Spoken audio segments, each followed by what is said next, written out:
तनिक सोचो पार्थ कि जिसके पास बुद्धि ही ना होगी उसे शांति कैसे मिल सकती है। वो तो शांति और अशांति में अंतर ही नहीं कर सकता, और जो शांति को अशांति से अलग तक नहीं कर सकता वो भला कैसे सुखी हो सकता है।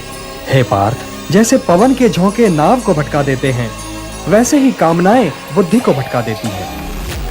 इंद्रियाणाम हि चरताम यन्मनो अनुविधीयते तदस्य हरति प्रज्ञाम वायुर्नावम इवाम्भसि। इसलिए हे महाबाहो, अपनी इंद्रियों को अपने वश में रखो, स्वयं ही उनके वश में न हो जाओ। पार्थ, ये बात ध्यान से सुनो और समझो कि जब संसार सोता है तब मुनि जागता है, और जब संसार जागता है तब मुनि सोता है। ये सोना जागना क्या है केशव? ये रात दिन कैसे है? रात और दिन की तो मैंने बात ही नहीं की थी पार्थ, मैंने तो केवल सोने और जागने के विषय में बात की थी। सामान्य पुरुष की जाग हर क्षण कुछ पाने और भोगने के मोह में व्यतीत होती है।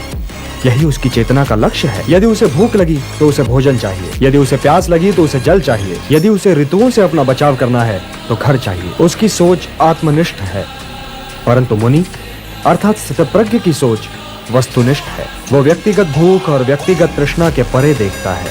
मुनि की रुचि सामने की समस्याओं के साथ साथ उन समस्याओं के समाधान में भी है, और यही उसे सामान्य पुरुष से अलग करती है पार्थ।